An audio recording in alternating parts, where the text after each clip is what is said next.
got to have a concept. You have a great concept. You guys are doing it, man.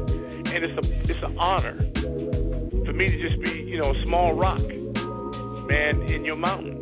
I'm going to pop a top in your honor. Mr. Doc Walker blessed us with his presence and knowledge. We want to welcome in our next special guest, Haley Skarupa. She's a three-time world champion in women's ice hockey and most recently won Olympic gold with Team USA. The Cap Stadium Series is definitely my favorite, obviously.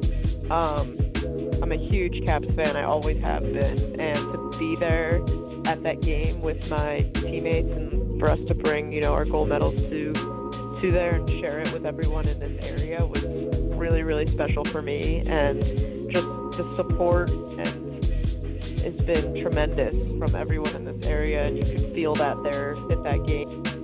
Welcome to Sports on the Hill podcast. Hashtag DC Sports Without the Politics with Carol and Robbie on True Radio Network. Welcome to episode 351 of Sports on the Hill podcast. I'm joined in the co-host chair by Gil. And in a couple of minutes, we're going to bring in the voice of C4. We're having a couple of little technical glitches, as we tend to do on this show. But I'm happy to report we've got a live sports game going on, and it wasn't looking good for a while. It looked like, in fact, Tampa Bay is playing Baltimore in a football game, and it looked like Tampa Bay was going to go up 2 scores. Baltimore was able to come back and get 2 scores of their own, and now it's 14-10. Both teams are 4-2. This game is being played in Tampa Bay, so we'll be giving live scoring updates on that game all night long. We got a live ghost Pokemon in chat right now. I'm going to catch that real quickly. People can be catching that if they want. They'll notice there's a spooky looking frame that we've got on our thing. I got put a couple of ghost Pokemon and a shiny Zubat on screen. And in fact, if you do any emote right now, and if you're live on Twitch, it will actually add a witch's hat to that emote, which is kind of fun. So lots of fun little spooky hidden things. There's other hidden features that we might talk about next week in a more spooky show. That one I will be wearing a Halloween outfit. I will open up an invitation for other guests on the show if they want to join me, but no pressure, obviously. But I will be dressed as the mascot of the show. I'll leave it at that. If you know what the mascot is, then you followed along on Twitch. And if you didn't, you'll find out next week. So that should be fun. There's a hint of what it's related to in the scene behind me. All right, so tonight we've got a perfect week for the Capitals we're going to talk about. The Commanders won their game really big. We'll talk about that as well. Again, we'll talk about this live Ravens game. We'll give a little update on how the World Series is shaping up and do a little preview for that.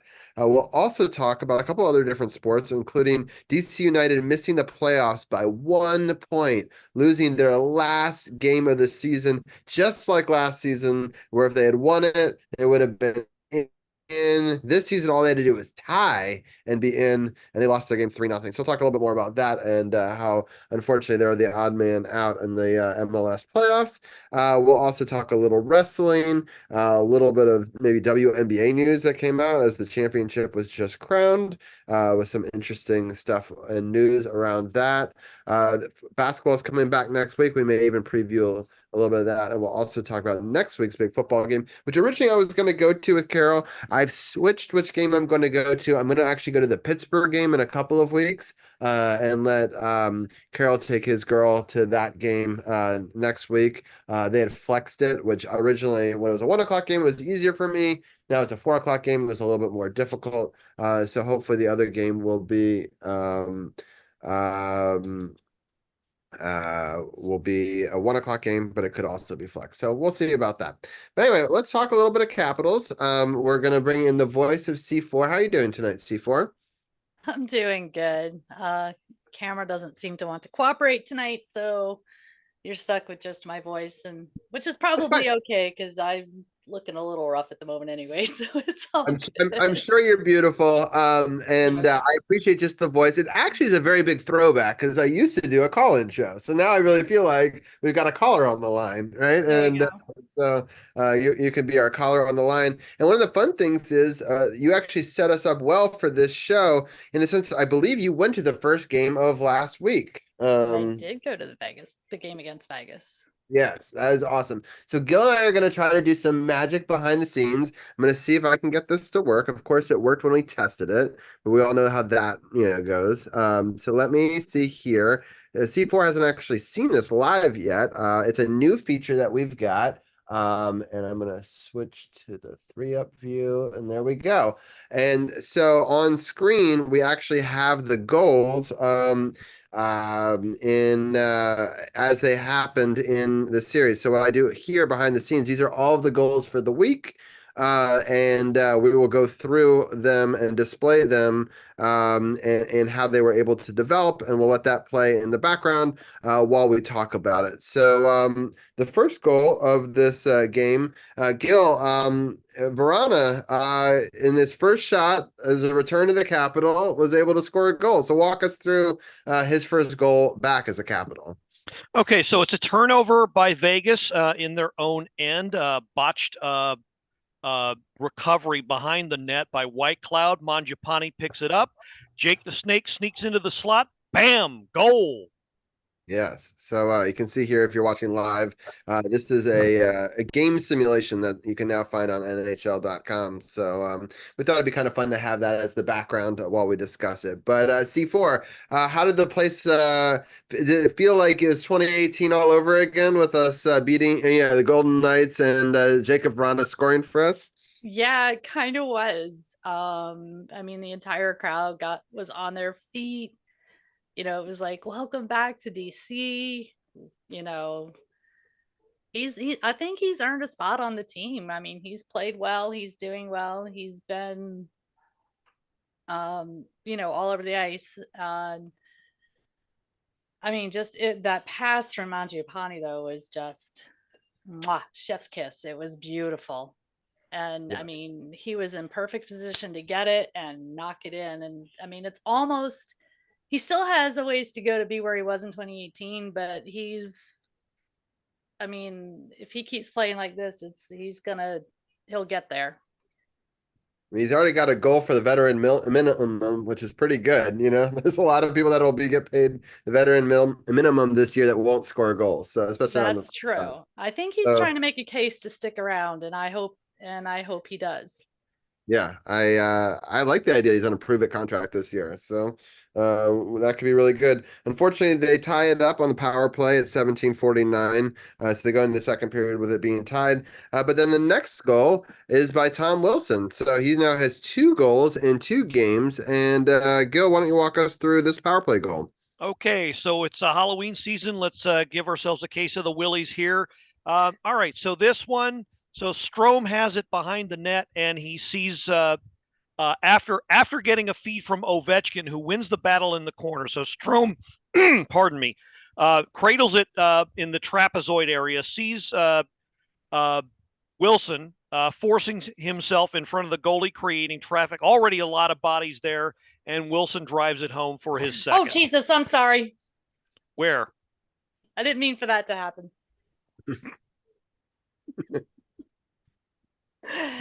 Okay. I hit the wrong button. Okay. I'm sure you meant for Tom Wilson to score his goal, though. Well, of course I did that. Yes, I'm very confused, but anyway, we'll move on. So what was the crowd like when Tom Wilson scored that power play goal? Oh man! Again, the crowd that night was just fantastic. I actually missed the goal because I had been invited. I had somebody sent me a ticket to not sneak in, but to get into the Ultra Club. And I had gone over to get ice cream, and I am literally at the doorway to my section when he scores the goal. So I saw the replay, But I mean, I was not almost knocked off my feet, and I was outside the arena. Outside of the arena, I was in the concourse, so it was crazy. It was Yeah. crazy. That is- Almost as loud as when Vrana scored. Yeah, that's So, yeah, I'm just so excited. It's just so weird uh that he's our like best goal scorer right now. Like who had that, on their bingo card. But I'm just kind of happy. Someone said this online that it kind of resonated with me, that they're happy that fighting is kind of going away because it allows him to show who he truly is, right? Because like yeah. he was our fighter. If we needed a fighter, he'd be our fighter. But like this shows he has great hands. I mean, Gil, we've talked about it a lot on this show, but people don't realize this. When he was in the minors, he wasn't a fighter. He was a goal scorer. Like he had great hands. Like People forget he is a former first round draft choice. Yeah. People forget that. They drafted him in the first round, and they wouldn't have done that if all he could do was hit people.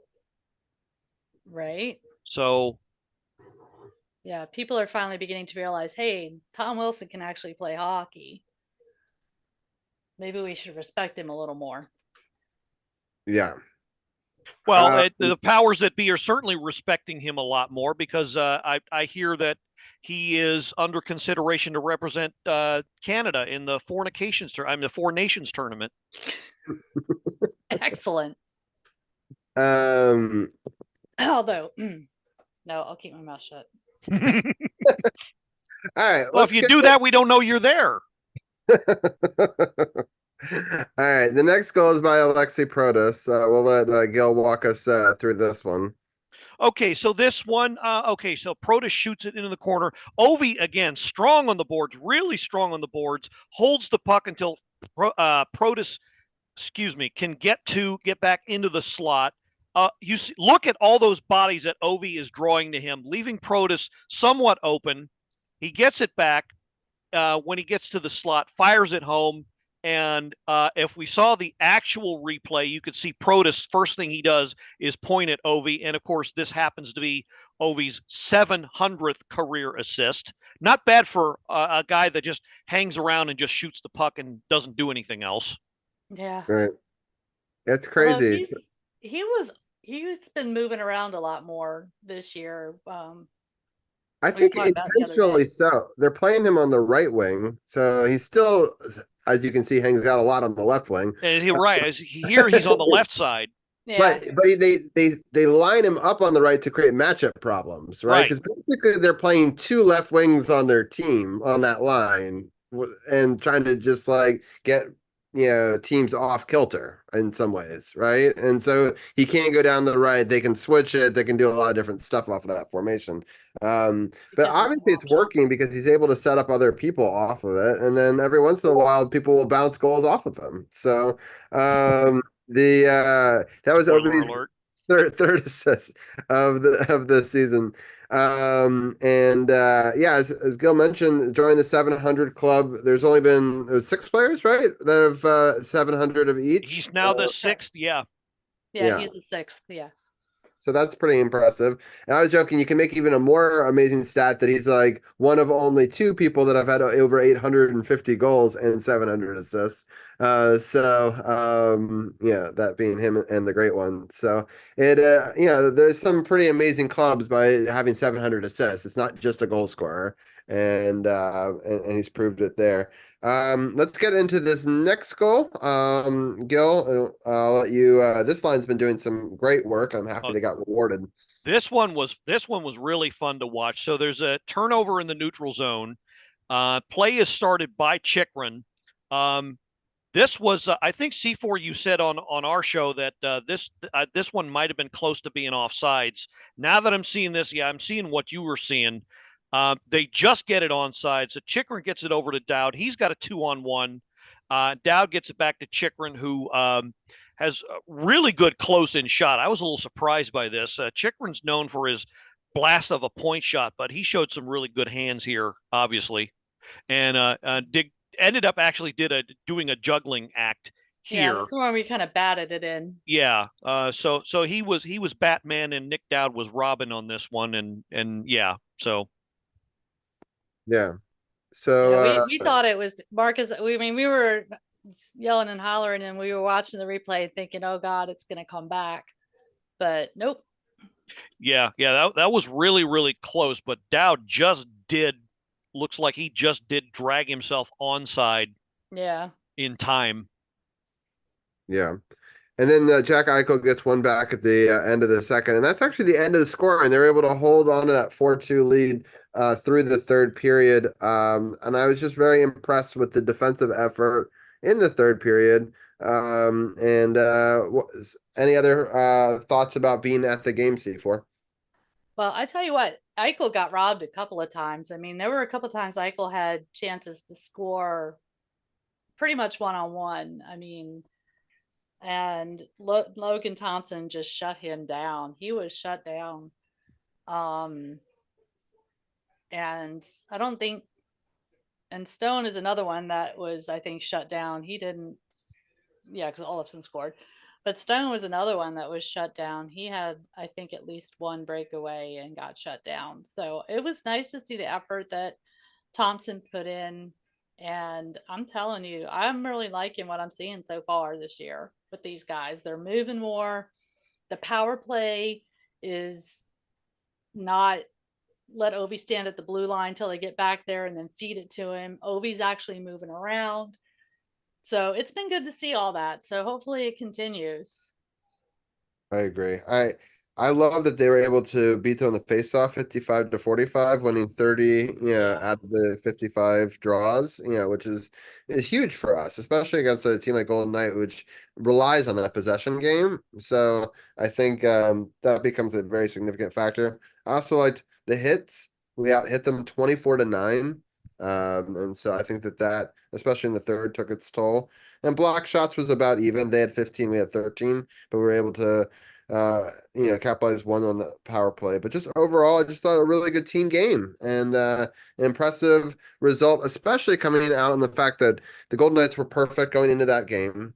And Washington only gotten to play one game. We talked about that last week in the course of 2 weeks, almost. And so that's rough. But I like that they stepped up to the challenge, and especially won Verana's first game, back in it. And so I was very excited about that. But for the sake of time, we're gonna jump into the Stars game.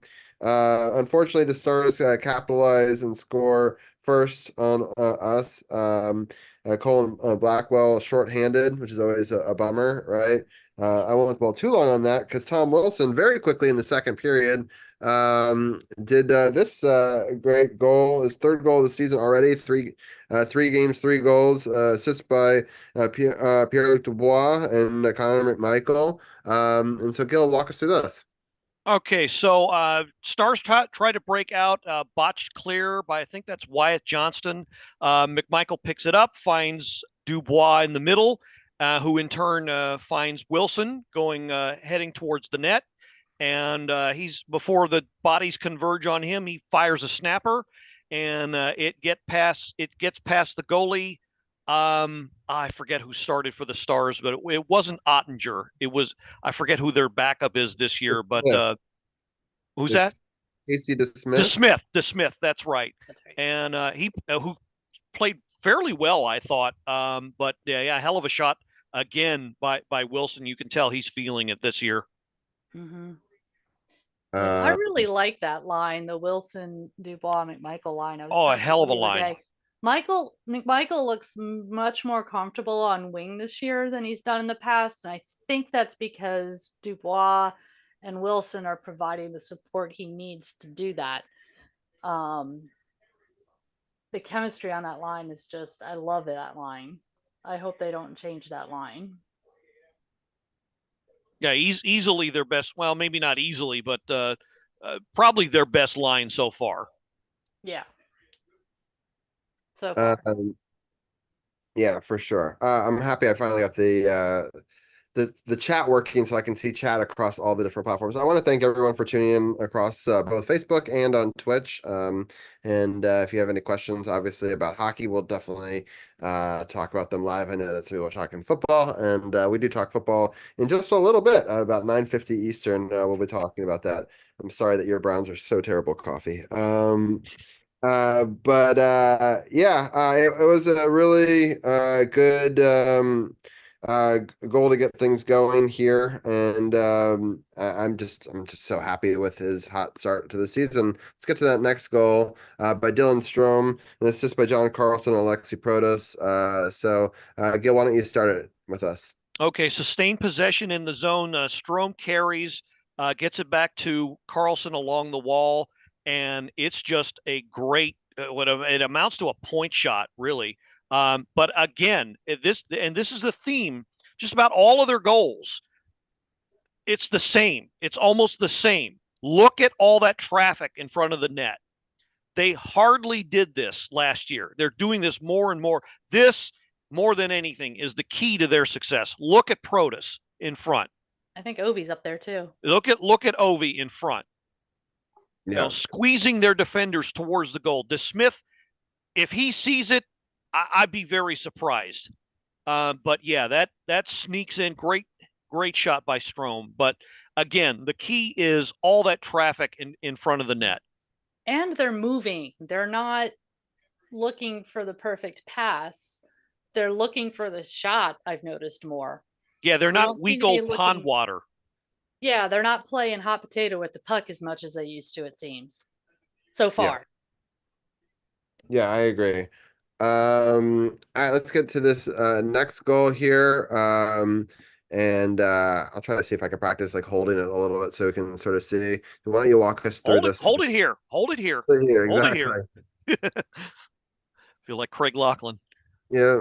All right. So this one, we're really bunched up, but we've gathered all 5 players right into this dot, right? So it opens up a lot of open space for the Capitals, which is dangerous. But Gil, why don't you take it from there? So this is the 4th line that's out there: Duhaime, Radish, and Nick Dowd, of course. You can see Dowd and Duhaime are battling in the corner for the puck, fighting off 3 stars. So Radish comes up with it after the scrum and just takes it and throws it at the net, and it goes in. And once again, there's 1, 2, 3, 4 bodies. All that traffic in net, and a hell of a shot by Radish if you see the actual replay. I think people are going to be very surprised with Taylor Radish's production. Yeah. Pleasantly surprised. I feel like this has almost got to be a different system. Or they tweaked it somehow where we seem to have a lot more traffic up front. Like we just never saw it last year, and this seems to be consistently happening this year. So I'm curious, what changed there. Whether it's the dialogue as we go on through the season is going to be very interesting. Is it all of the new faces that are the difference, or is it the coaching that's the difference? Because as you just pointed out, Robbie, there is a new scheme. There's a new attitude. There's obviously a new pattern. That's why I love this feature, the goal simulation. It's so easy to spot it. Even a first-timer can spot all of the patterns in the way they line up, in the way they head towards the net, where the puck is going.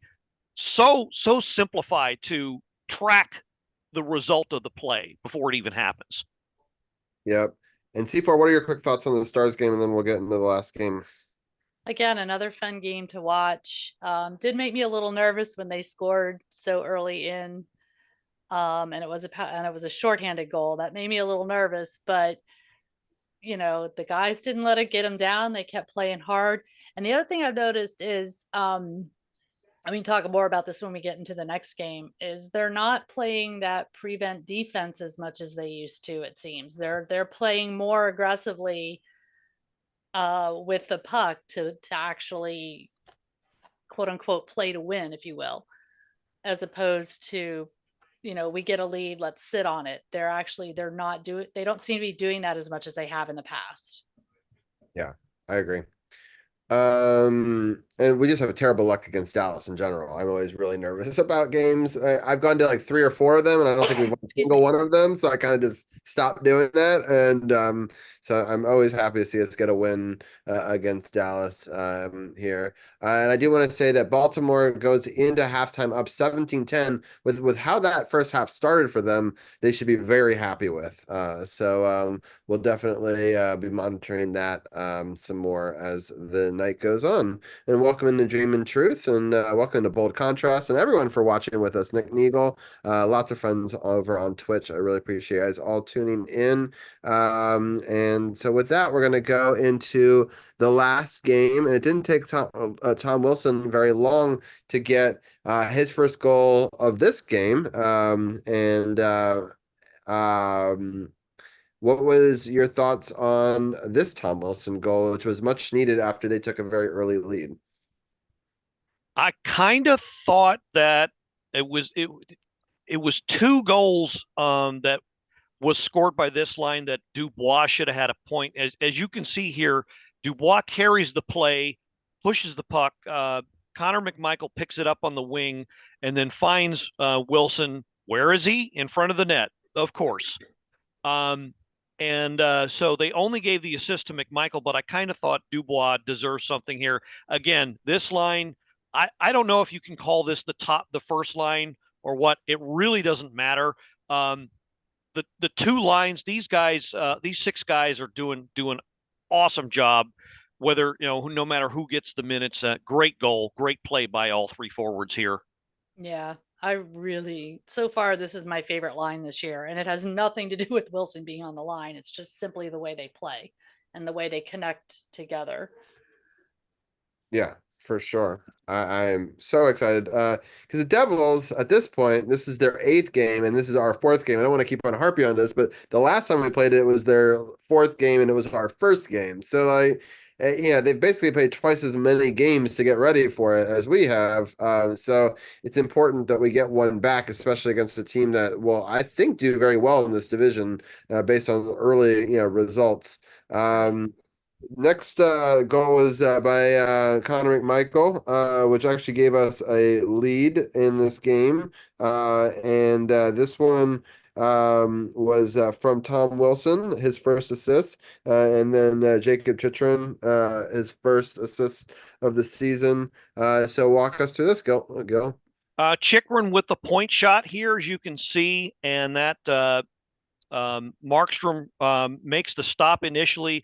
I can't remember if Wilson took a shot and it rebounded or if he just shoveled it to McMichael. Either way, McMichael, right place, right time. What happened? He did take the shot and it rebounded to McMichael. Okay. Yeah. And I think that's why Wilson has had so much success, because he's not hesitating at all. He's not thinking. He's just shoot first, no matter what. Mm-hmm. Yeah, exactly. So, and that was only about 4 minutes later. And then Ovi gets this next goal here. And this is kind of funny because it was basically thrown at the net by John Carlson, and it deflects off of Ovechkin and in. So it's sometimes better to be lucky than good, right? And so he's doing such a good job of getting everyone else set up. Now he's getting the recipient, of somebody just shooting at the net again, right? And this time it's going off of him, but they're making the right play. Volume of shots, front of the net, right? This is the theme of the week, and it's a good theme because it gives us a 3-1 lead going into the second. Sorry, unfortunately, they get 2 goals right back from the same guy, Gil, and this guy looks like he's going to be really dangerous for the Devils this year. Well, he's been dangerous. Nico Hischier, former first overall draft pick, and you can see why. I think he's going to have a really great year this year. I think he's going to benefit under rejuvenated Jack Hughes and a new scheme by new coach Sheldon Keefe. So don't be surprised if Hischier breaks at a minimum 80 points, maybe even more on that line. But yeah, 2 quick goals, and but here's the difference, and you guys both kind of hit upon it. Here's the difference between this year and last year. If this were last year, the team would have been, woe is me. How the hell are we going to come up with more goals to keep up with the game? That's not a concern this year. And that's not the attitude this year. The attitude is, okay, we'll get the next one. And however many else we need beyond that. Yeah, and I love this. Great pass, down, basically breakout and a goal. Just a really good defensive zone effort here to sort of set out a breakaway and a beautiful goal. Got any other thoughts on this one? I know I'm trying to go quickly. Classic stretch pass by Van Riemsdyk, who was on the ice for one of those 2 goals. So this kind of redemption play for him. Finds Mangiapane, and this is the one thing the simulation won't cover: the artistry, the moves, the absolute skating clinic and hands clinic that Mangiapane puts on here, streaking towards the net, faking out Markstrom, and then literally going around his outstretched leg and lifting it into the net. Yeah. Beautiful. It was beautiful. Yeah, and that's the thing it commented on. Van Riemsdyk's been playing a lot better this year too. He's been a lot more conscious of what he's been doing and more aware of what's going on the ice, I think, than he was last year. He's not just throwing blind passes. He seems more directionally and more focused this year. So yeah, I agree. All right, so the next goal, our 5th goal scorer of this game is Dylan Strum with his 3rd of the season already, assist by Trevor Van Riemsdyk, his 2nd in a row on that side. Gil, walk us through this one. So attempted clear by Jack Hughes, doesn't quite make the line. Looks like Van Riemsdyk recovers it before it goes off sides. Strome sees Protas. Now he has the option to get it over to Protas, but decides to call his own number, puts it in. So that could have gone either way, but Strome trusting his shot and more traffic in front. Well, the cool thing too is if record. it hadn't gone in, Protas was right there to get the rebound if there was one. And I think that would have been that would have been what happened if the shot had missed or had been saved. That might be the play. I think he may have shot it to get a rebound and it goes in. It's like I think he sees him there and it's like, well, why not shoot it? There's no downside unless he cleanly gets it. But if you shoot it right, he hopefully won't. And right.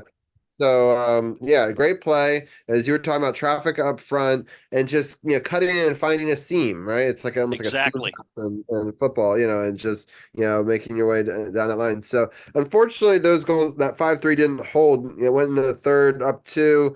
The Devils score 2 goals, one at 3:39 and one at 12:28. Damn, Dougie Hamilton always seems to get our number right. And made it 5-5. That was on a power play, that second one. And goes to overtime. And in overtime, the hero of the season so far, Tom Wilson, gets his 5th goal of the season. And this was a great play. Dylan Strome set him up nicely. It looked like it was honestly so. 43 starts this breakout, passes it to Strome. Strome gets it back to 43 in a great move because they actually went for a line change, the other team, and he couldn't catch up to him. And he sees, a Capital streaking on the other side. And so the defender kind of has to play that and go down. And so he knows that the pass is probably going to get broken up, right? And so he realizes this.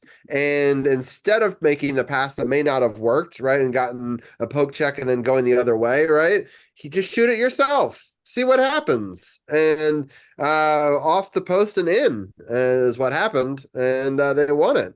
Got any other thoughts on this one? No, you pretty much got every nook and cranny on that one.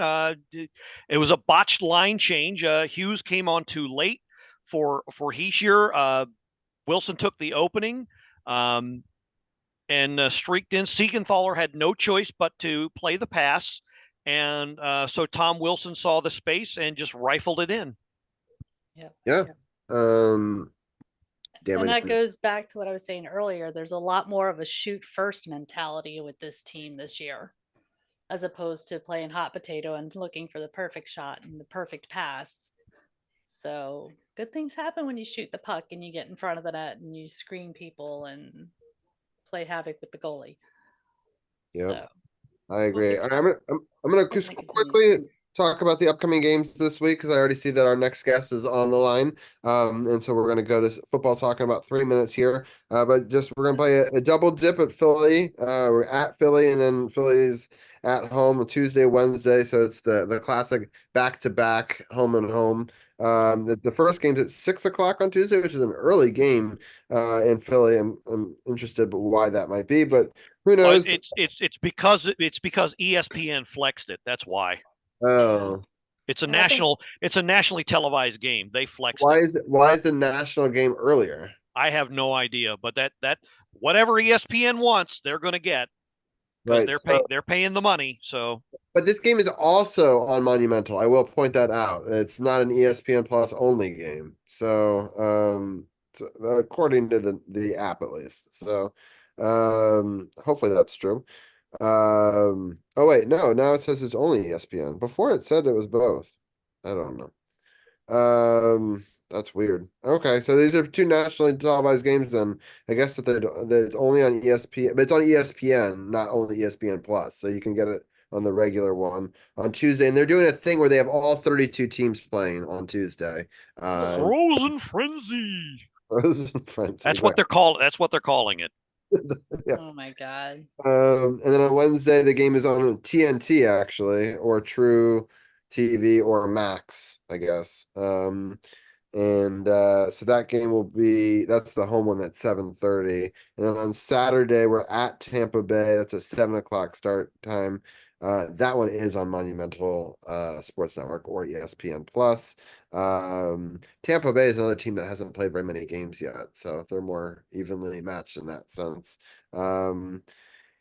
Yeah, I would break down, but we're running out of time. But I just want to say everyone should go check out the Power Play Point podcast. I believe C4 was on this episode, right, Gil? Yes, she was. And any other things you want to let us know about that show? It's the first of since it's the Caps 50th season.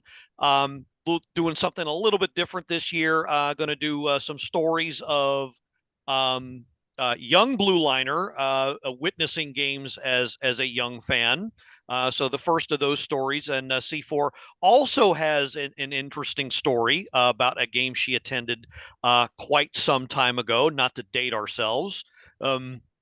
So that'll be the first in hopefully a long line of stories. That's why we want to get as many Caps fans, no matter how long you've been Caps fans, on, so that you can tell similar stories about crazy things that might have happened during games that you attended. We do want to hear from you. We encourage you to call in and join us. We record every Sunday evening at 5 p.m. If you can't make it, then we'll do something special during the week, record it separately, do whatever we have to do. But we want to hear from you, the Caps fan. Please come on with us and share your thoughts on the team. Sounds great. Well, C4, thank you so much for being on tonight as well. And we'll definitely get you back on throughout the season. And any final thoughts before we let you go? First, I hope my camera works next time. Yep. But but no, it's always a pleasure to be on here with you guys. Next week I will actually be at Monday Night Raw. So Nice. yeah. I'm going full goth because I am a Rhea Ripley girl. Nice. And I told Gil I would send a picture. Anyway, but no, I'm looking forward to the season. I think it's going to be a great season for the boys. It's going to be a lot of fun to watch them. The enthusiasm and the chemistry on this team, again, is unrivaled. Win, lose, or draw, it's just going to be fun to watch. Yes. In fact, we're bringing in Champ right now, who I'm sure is excited that you're going to be seeing Raw this. We have some actually interesting news about the ring announcer for Raw and how that's changing that we'll be talking about in a little bit. Well, I may have to listen in because we're gonna be at NXT also on Sunday night. Oh, So nice. both. Yeah, and we're doing costumes for are both at Cap One? No, they're at Giant Center, Hershey. Oh, they're both at Hershey. Yeah. That way. That's Yeah. so So cool. we're doing Sunday night and Monday night. Nice. That's awesome. And okay, well, it sounds good. Well, we'll have you back on in a couple of weeks, and maybe you can even let us know how that went when we talk to you next time. Sounds good.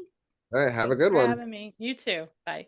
Yeah, no problem. Yeah, Champ saying that the Zoom crash. I'm having a lot of trouble on Zoom tonight. I don't think it's our guests. I do think that it's the software, because it's been consistently bad across many different people. But I appreciate C4 for working through the tech difficulties and joining us. And we'll let Champ have a minute to try to get on. We're gonna try to bring in Dugenet to make sure his camera is working, because who knows what's going on in the world of cameras. Oh, there he is. Well, we got that camera to work. That's good. Gil, thank you so much for your hockey coverage as always, and definitely people should go check out the Power Play podcast on the Sports OTHP page, the podcast partners button. Say that 10 times fast. And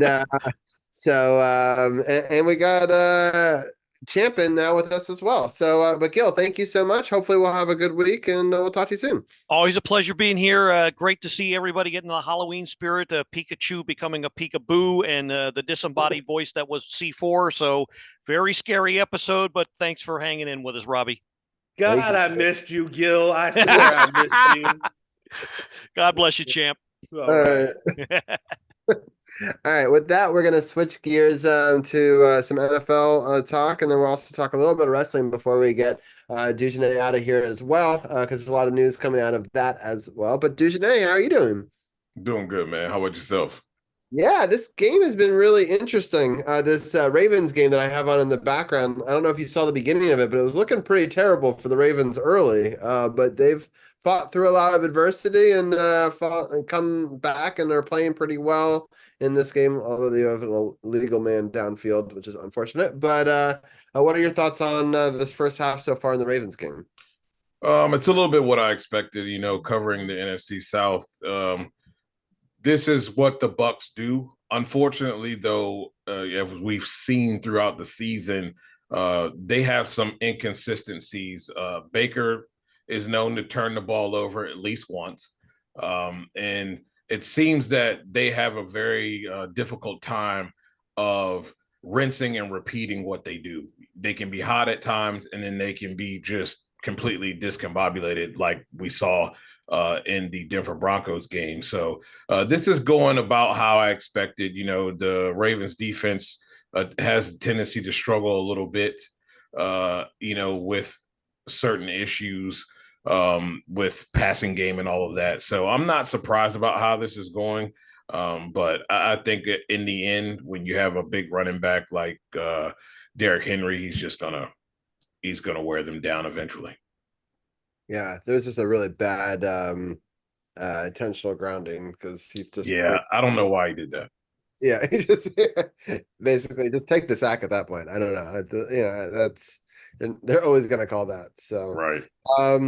Anyway, let's talk about the Commanders. I was so excited that they finally were able to beat a team they're supposed to beat badly, right? We talk about trap games, we talk about Commanders of old would, somehow make a game like that a close game.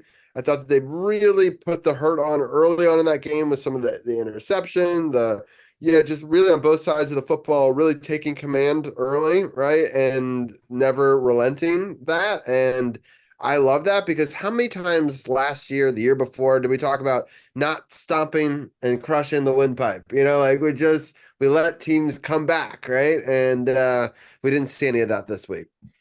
No, like I said, this is a whole new operation. You can tell this is a professional outfit. It has that feel from top to bottom.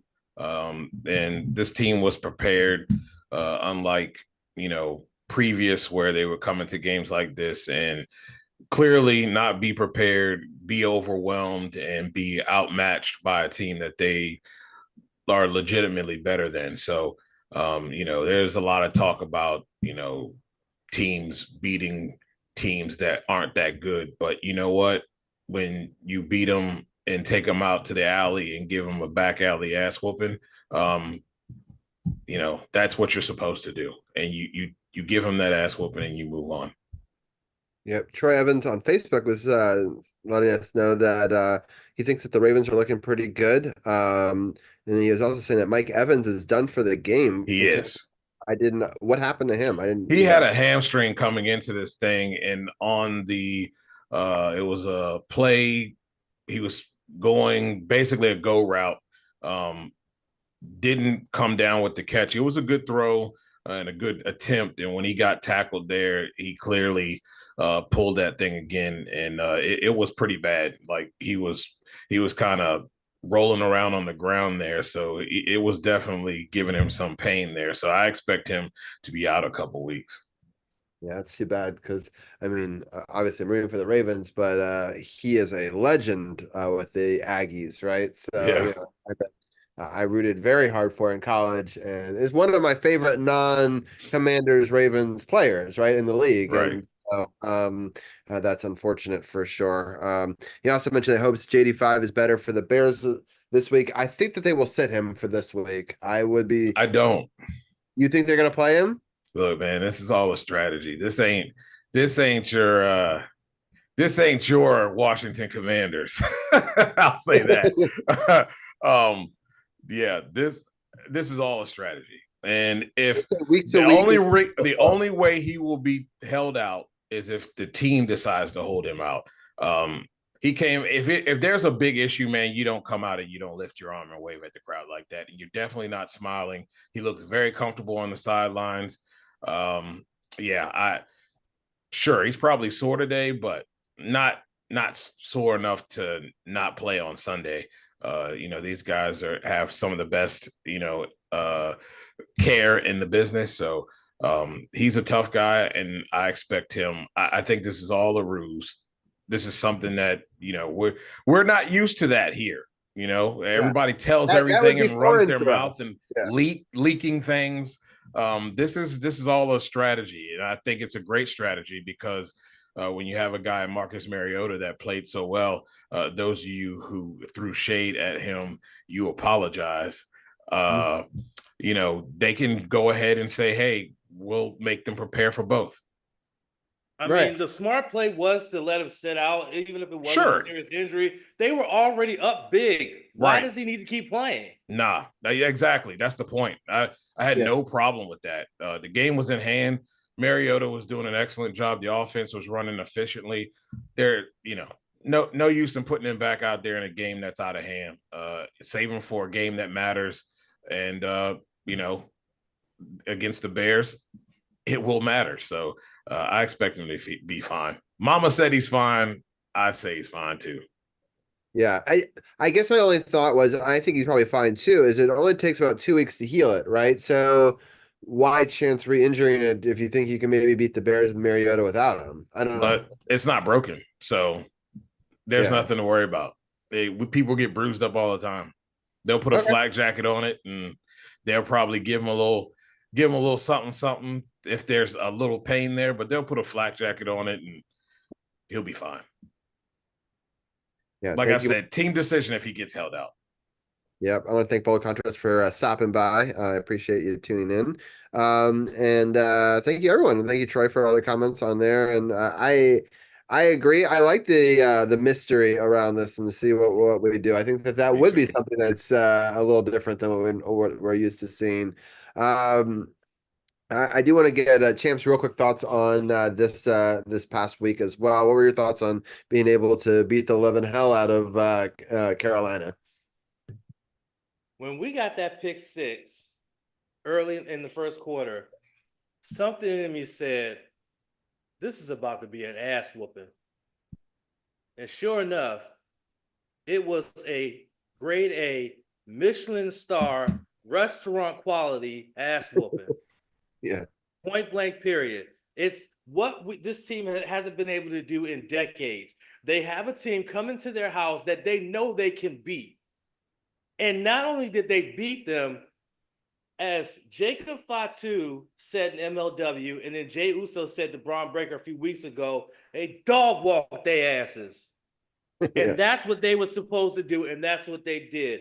Jaden Daniels going down, yeah, I'm pretty sure there was a big, everybody held their breath. But when he came out and he looked like he wasn't in too much discomfort, he was smiling, waving. Look, I think there was some reports he was signing autographs after the game, everything like that. It was clear like, okay, they did the right thing. The game's already well in hand. They're already dominating. Defense is doing their thing.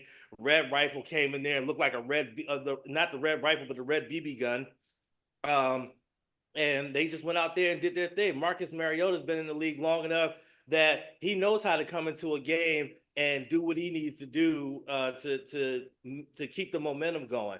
All in all, this game was a complete game. How long has it been and how rare has it been, Dujane and Robbie, that we could sit here and say that this Washington football franchise played a complete 60-minute football game? Yeah, that's crazy. It's crazy to even say that in 2024 after how long it's been that we have games where we get blown out in the first half and then we have to make a furious comeback in the second half and then lose by like a touchdown, or we do well in the first half and we collapse in the second half. For once, we played 4 full quarters of football on both sides of the ball. I could not have been more happy as a Commanders fan to have been able to watch this. And I recorded it too, because I want to rewatch this. Especially on a day if I'm having a bad day, I want to be able to go and rewatch this to put a smile on my face, to see how good this team has become with this new culture that we have here with Coach Quinn. Coach Quinn and his coaching staff have really, really coached this team up to be prepared every single week. That right now, through 7 games, they've only had 2 losses, and they were to 2 quality opponents, Tampa Bay and Baltimore. Ironically, the teams that are playing right now, right? So exactly. And I agree. And one thing that I want to point out is, this is like a big blowout. We haven't had one of these with 30 plus points in a while, but we've already had 2 3-touchdown victories, 2 21-point victories, which that had already been. So now we have 3 that have been over 3 touchdowns. So it's not what's funny, Robbie? This is an anomaly. You know what's funny, Robbie? The intro to the recent podcast that we just did for No Spots 262, I started off with, if you take my age and subtract 2, that's how many points we put up on the Panthers today.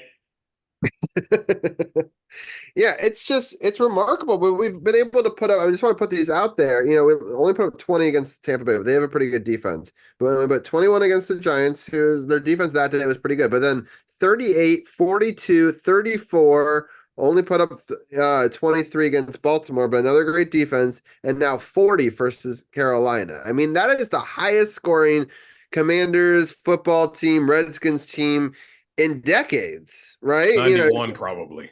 Yeah. So 91 was such a great year, and I was only 9. It was. Yeah. It was. So pretty remarkable stuff. Any other thoughts on this one, Disney, before we start to look ahead to the Bears?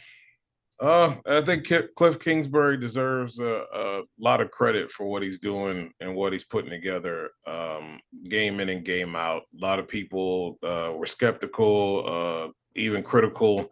I've said it time and time again. Sometimes guys just aren't head coaches. They are not head coaches. All the extra kind of is a little bit much to manage.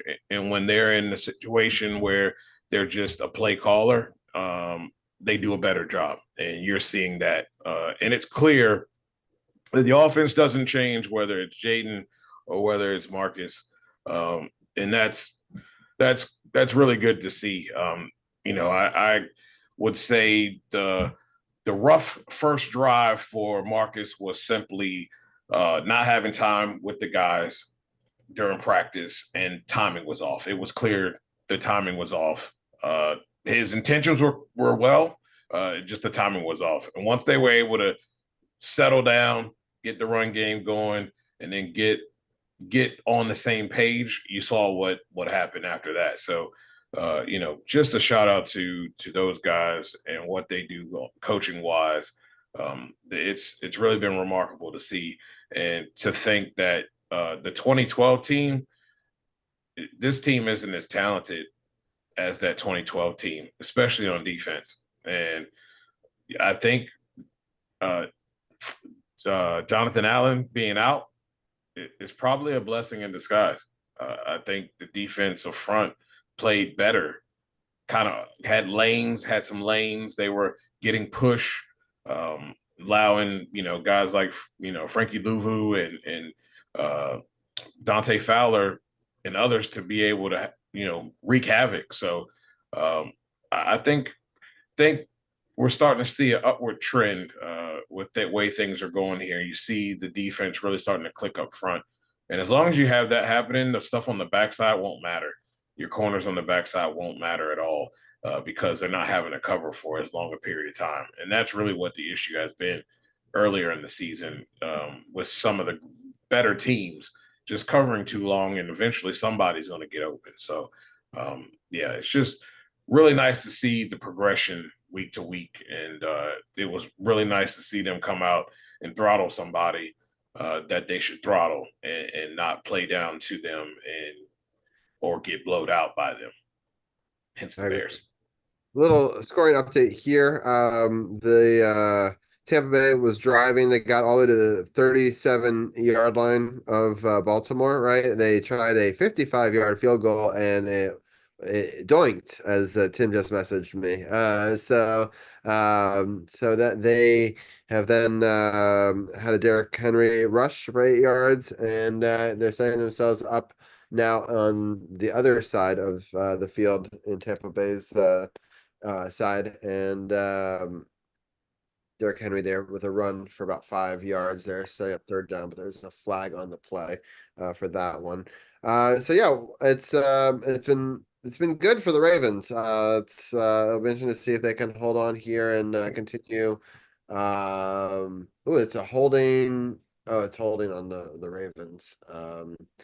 So it's a 10-yard penalty. That'll push them back a little bit. All right, let's talk about the week ahead for the Bears. This is potentially a difficult game coming up. And it's interesting because the Bears, when the season started, people really didn't know what to think of this team. They were able to beat Tennessee in week 1. They then lost to Houston and at Indianapolis. And at the time, people were like, maybe the Bears are still in this rebuild thing. But then they were able to beat the Rams, Carolina, and Jacksonville. So not world beaters, but we're able to string some wins together. Then they have a bye week to get themselves right and prepared for this Washington game. And then it'll be at 4:25.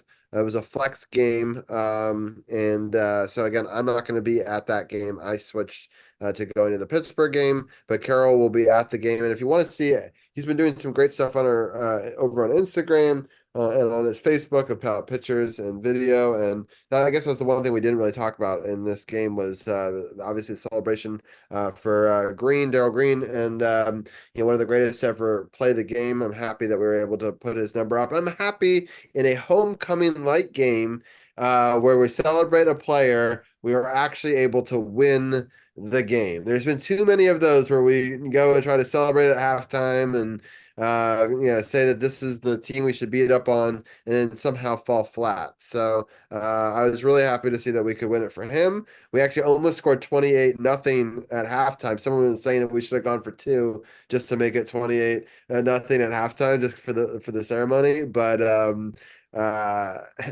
retrospect, maybe they should have.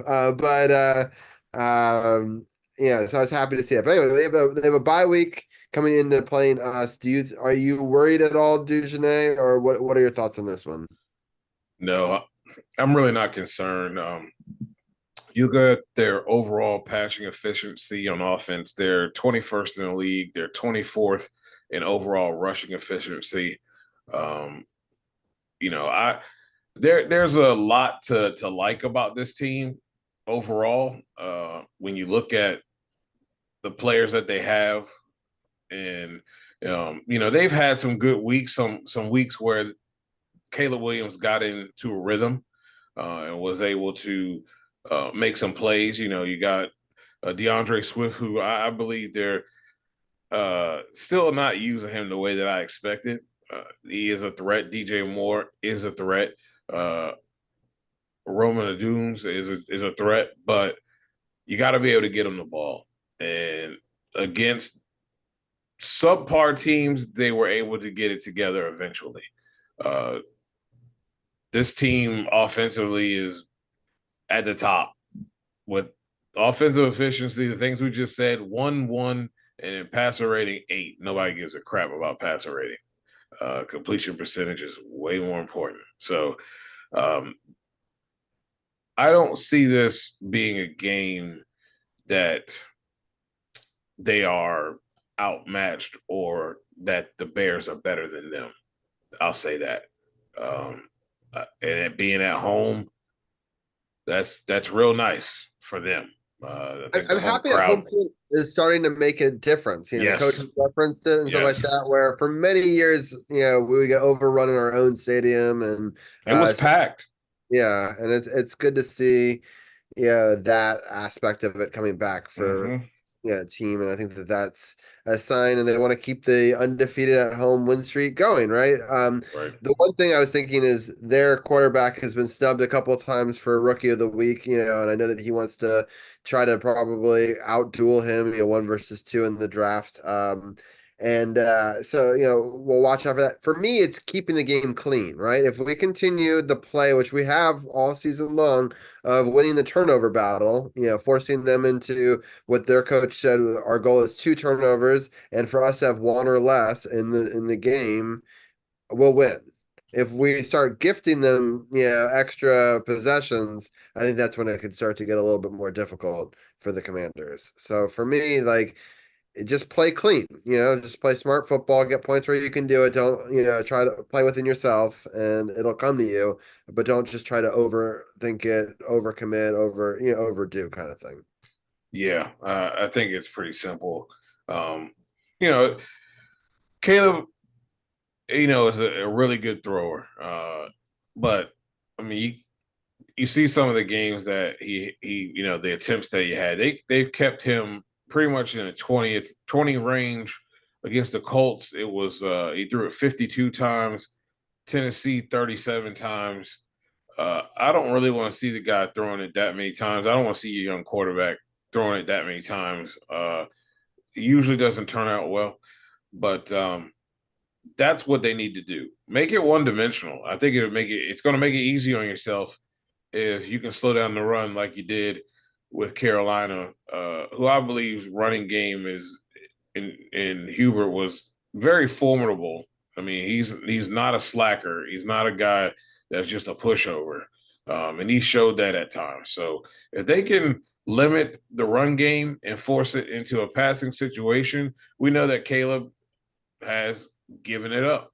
And, I think you have that ability to be able to get those turnovers. So as far as Washington, it's just do what you've been doing. Rinse and repeat. You got a packed house there. It's your game for the taking. And I'm picking Washington, to be honest.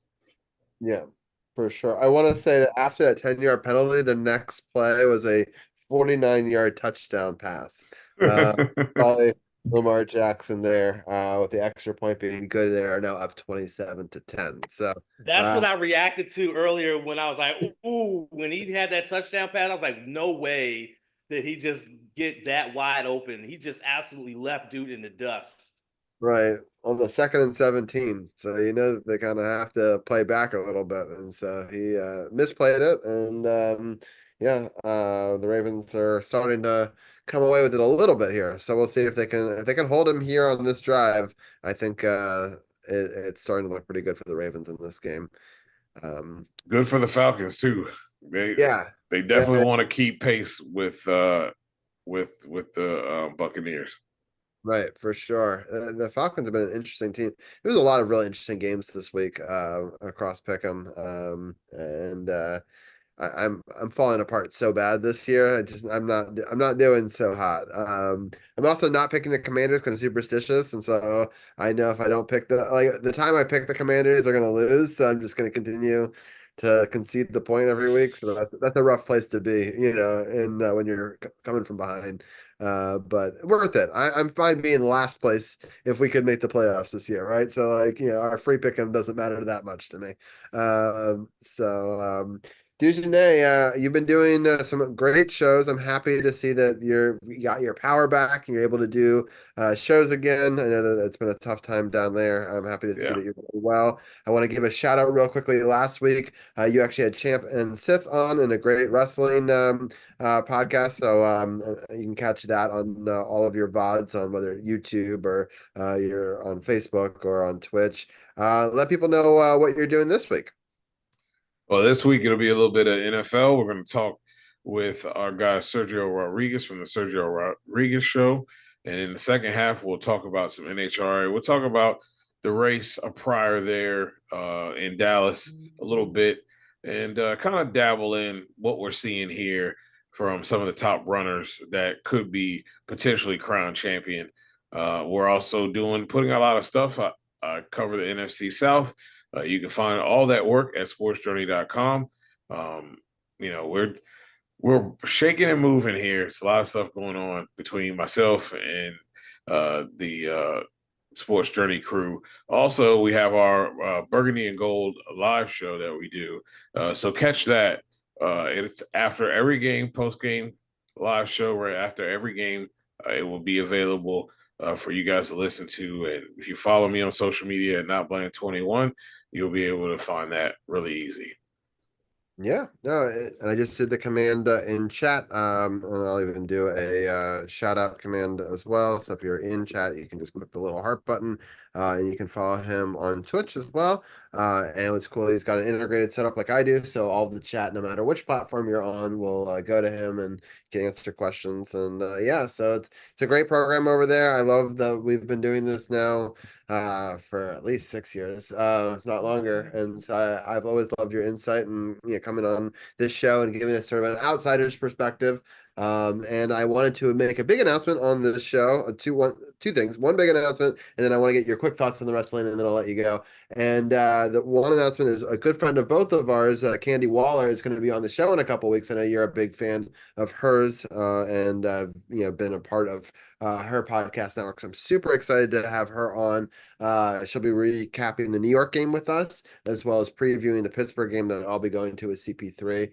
And so I wanted to put that out there. So I'm looking forward to that in a couple of weeks. And then I also want to get your quick thoughts on Raw and the ring announcer news that's come out today. And what your thoughts are on all that. Actually, I'm not surprised. I mean, Ricochet is in AEW, and with the rigorous schedule of WWE, it can be hard.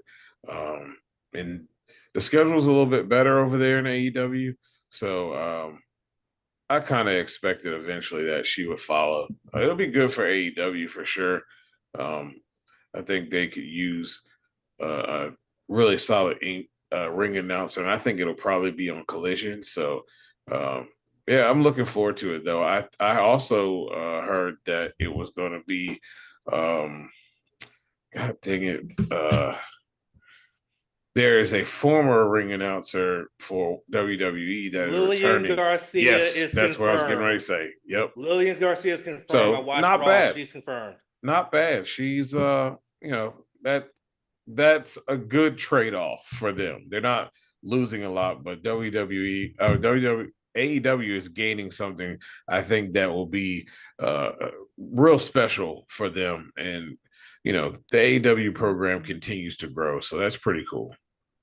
Yeah, Derrick Henry is just a beast. Like Derrick Henry is ridiculous. He took it from like the 5-yard line to like, I want to say the other 5-yard line. Like he just like ran the whole field. I just can't believe this other guy caught him. Like me too.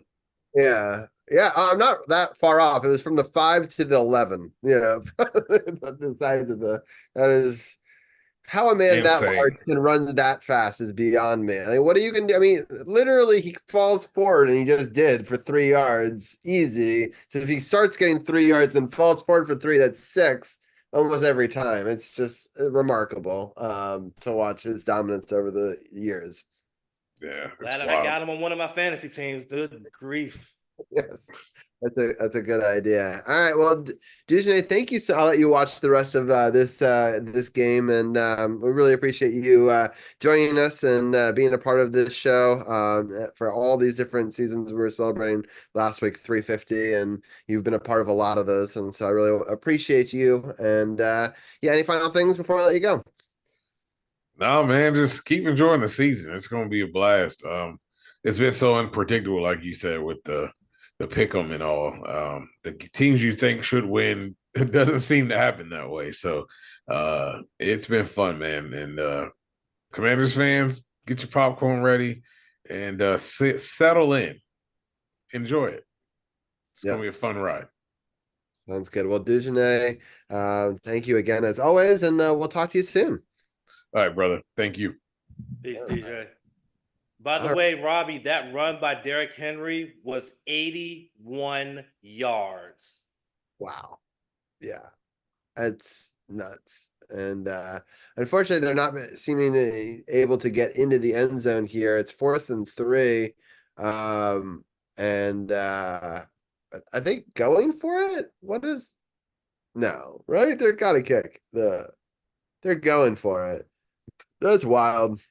Why?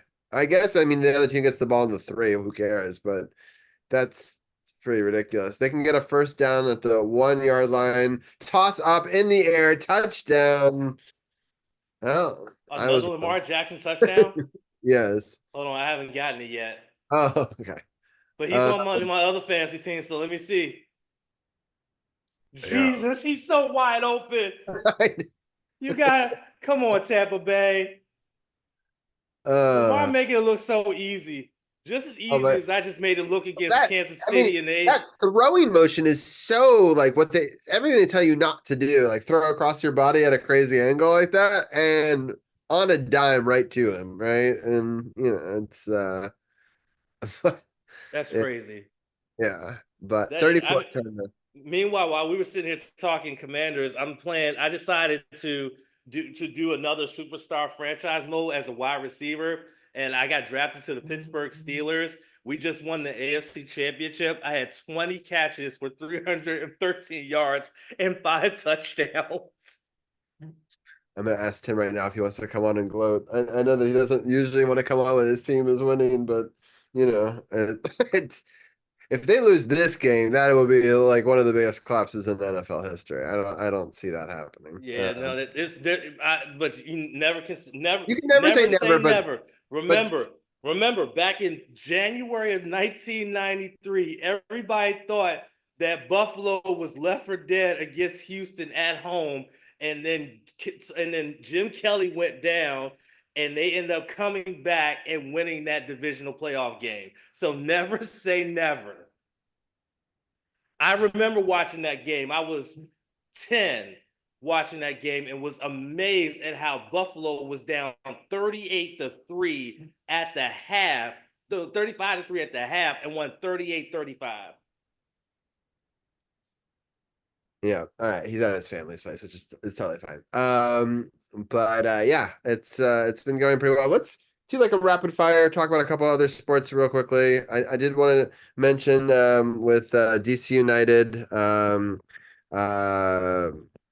they had to do was tie, and they couldn't even do that. They had one job. DC United, you had one effing job, and that was to at least get a point.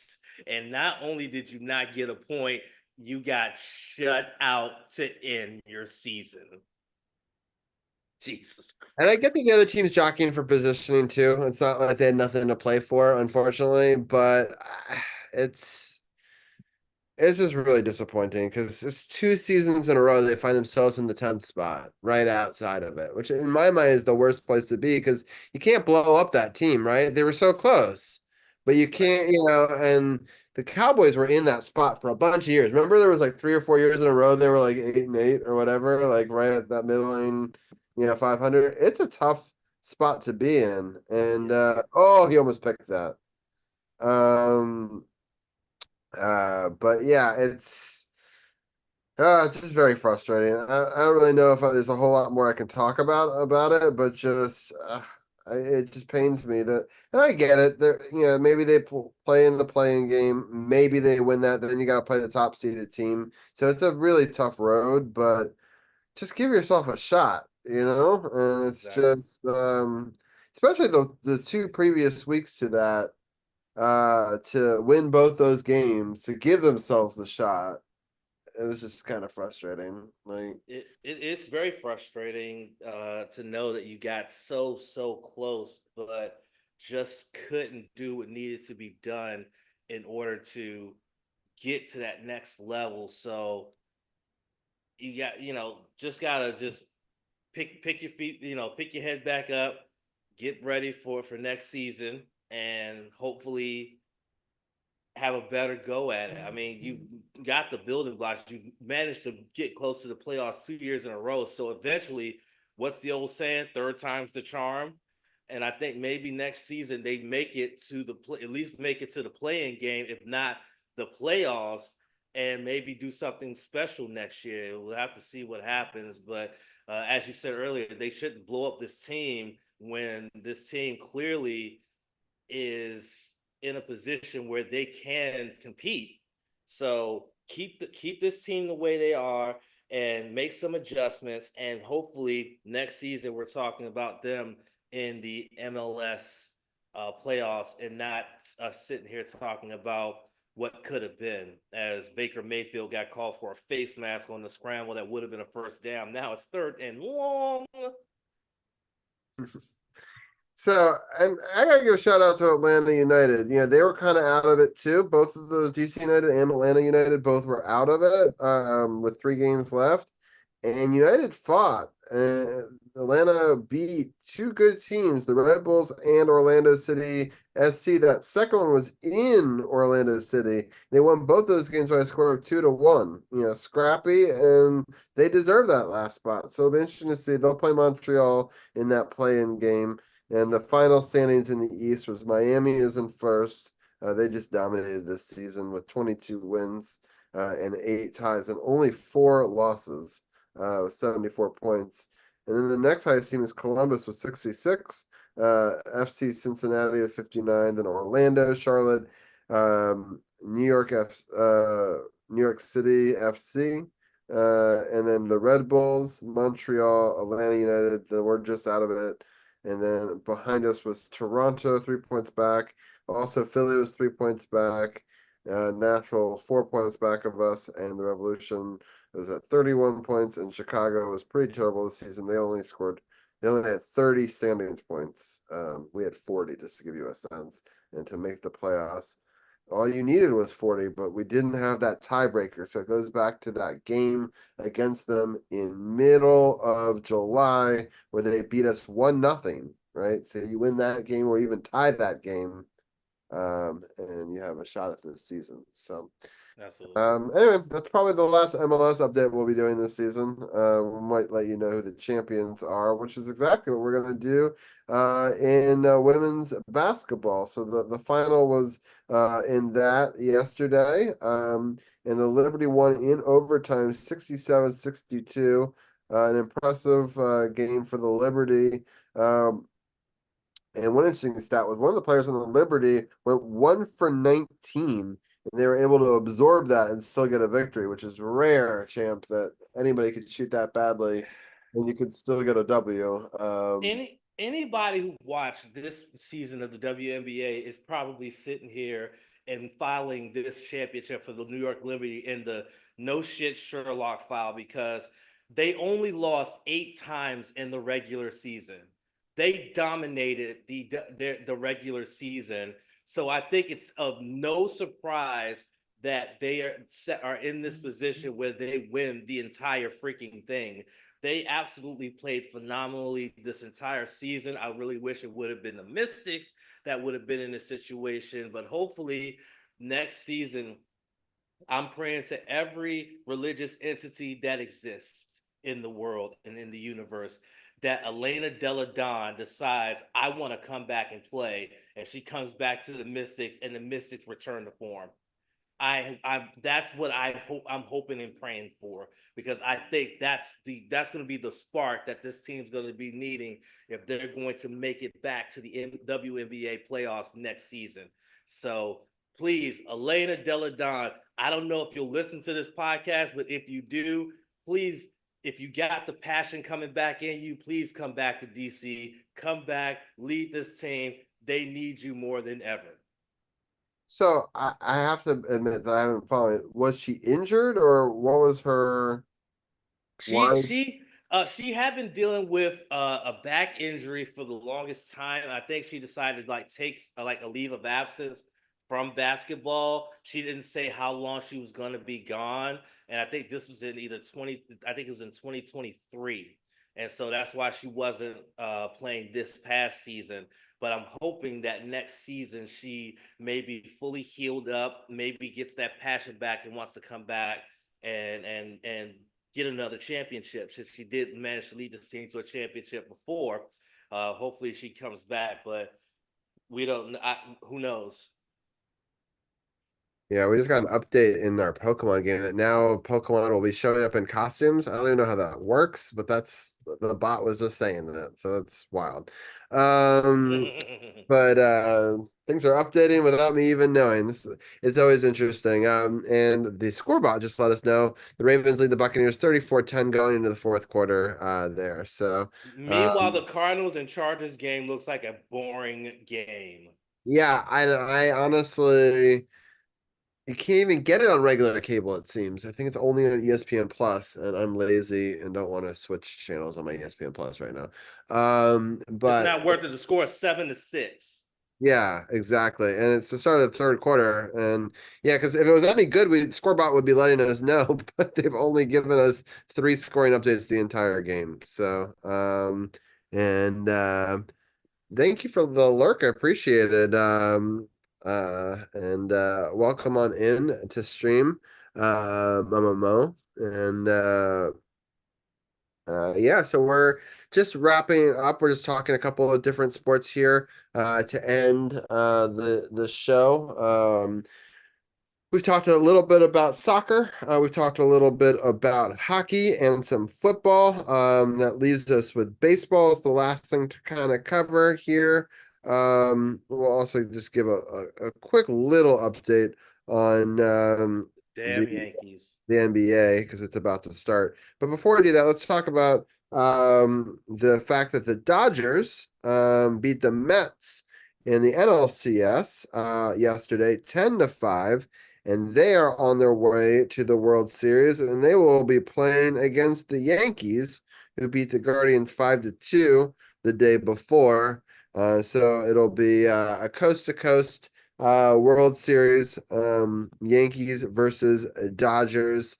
It's kind of bringing back a historic rivalry back when they were the Brooklyn Dodgers, right? And then I have a lot of family that are fans of both the Dodgers and the Yankees. And so it should be an interesting matchup.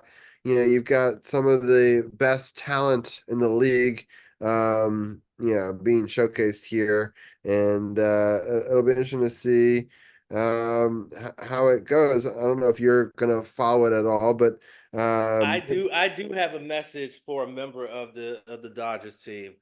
okay. Otani Shote-san. Combate kudasai.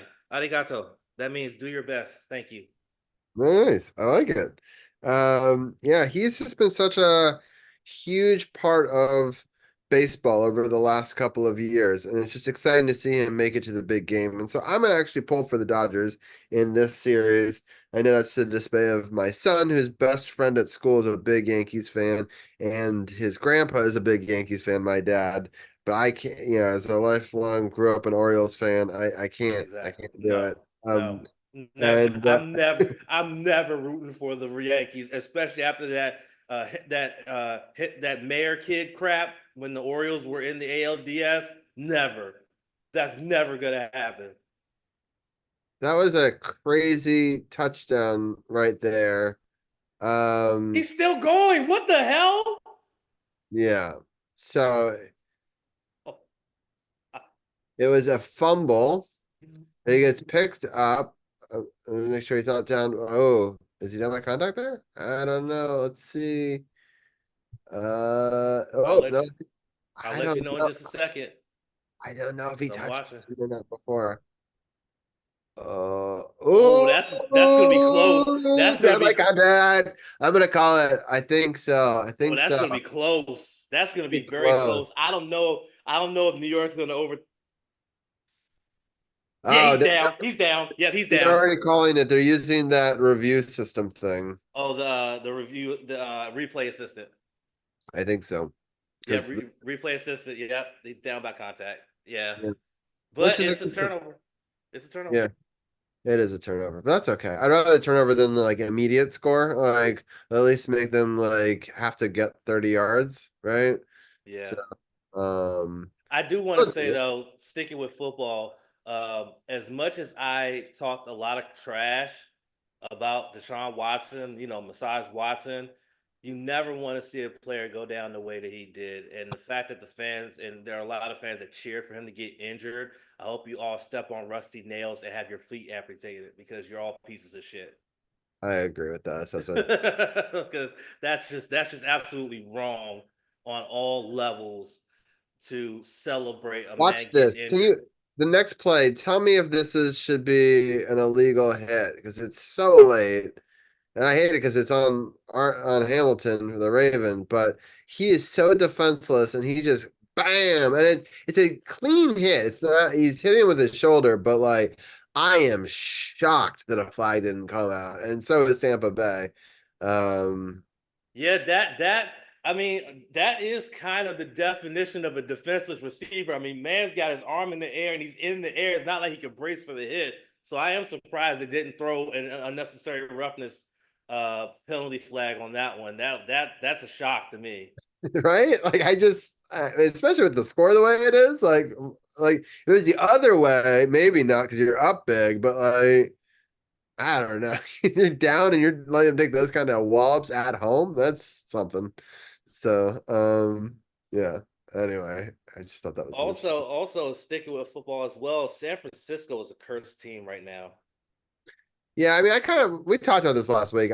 There was not enough that we had seen that we thought they could beat the undefeated. Oh, But the reason why I say they're cursed is because they only have George Kittle really who's semi healthy.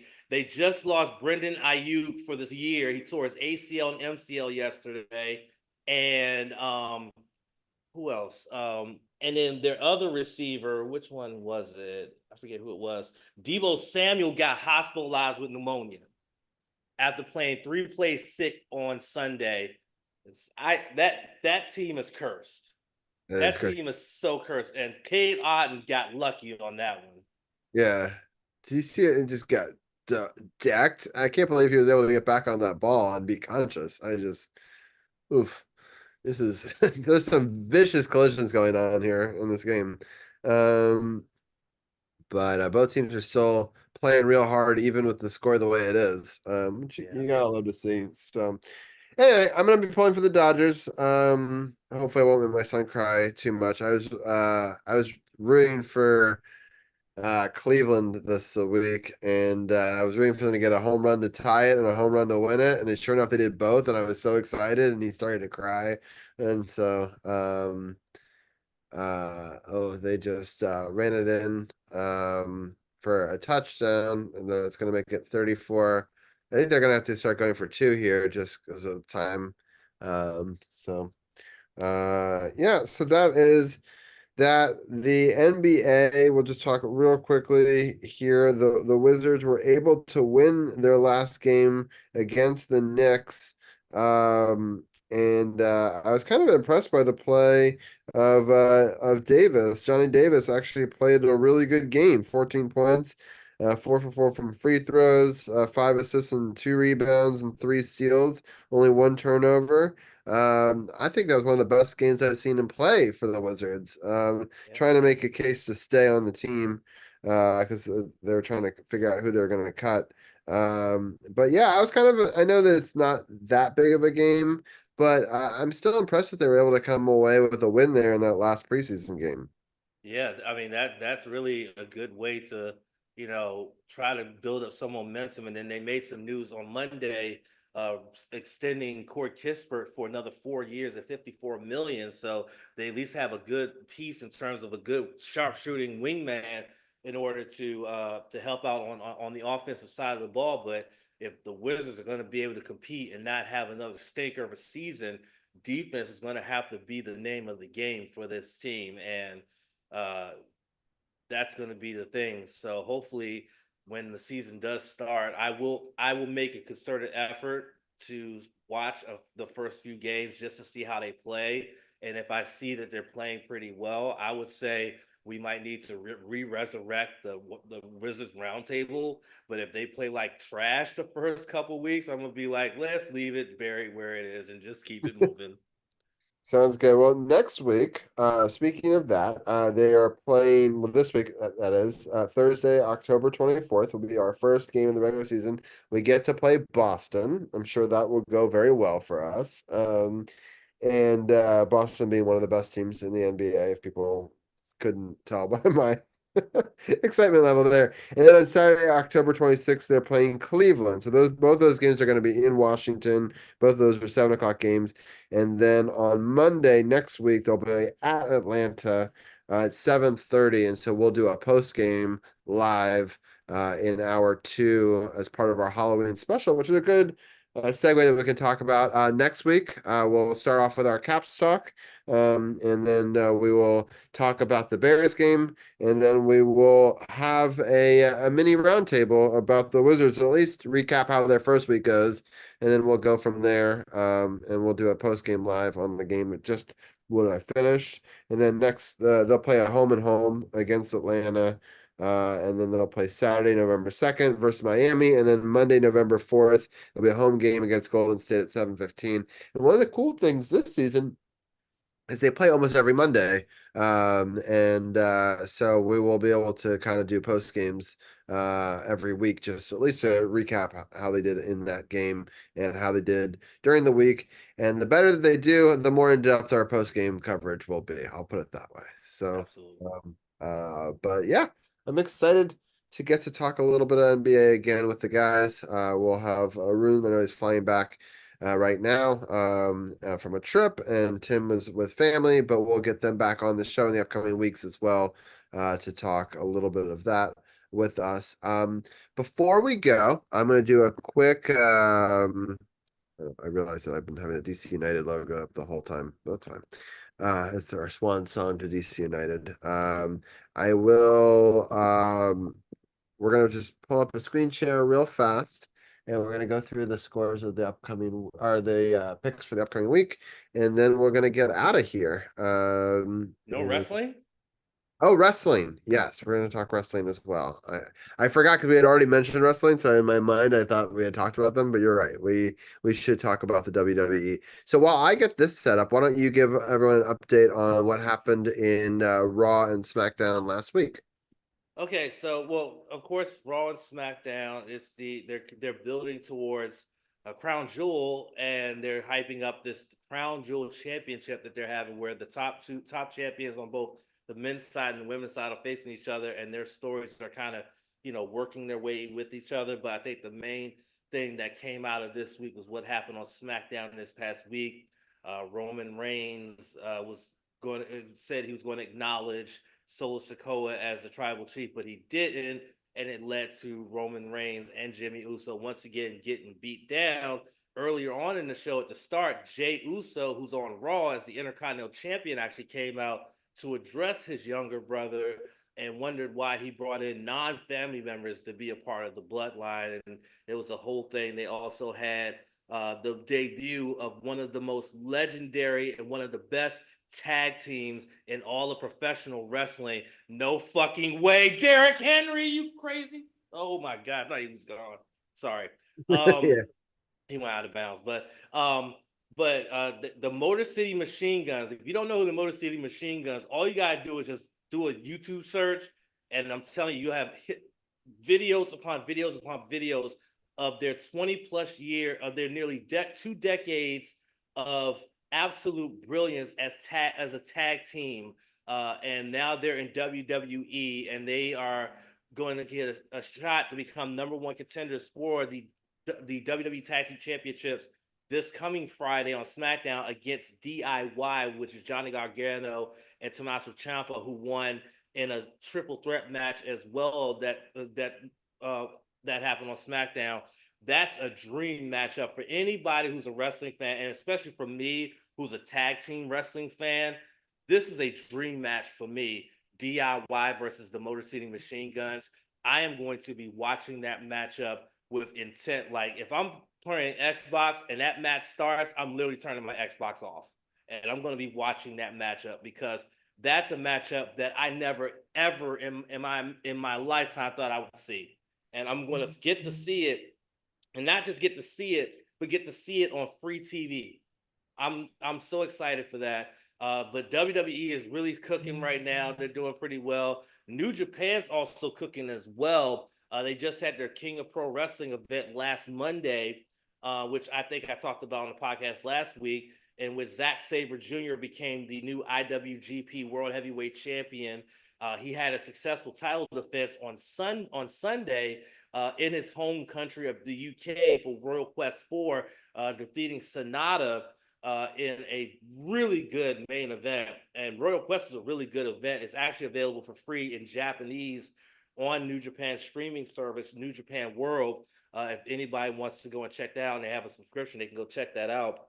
But now Zack Sabre Jr.'s next challenge is going to be at Power Struggle next month against the never openweight champion Shingo Takagi, which should be an absolute awesome contest right there.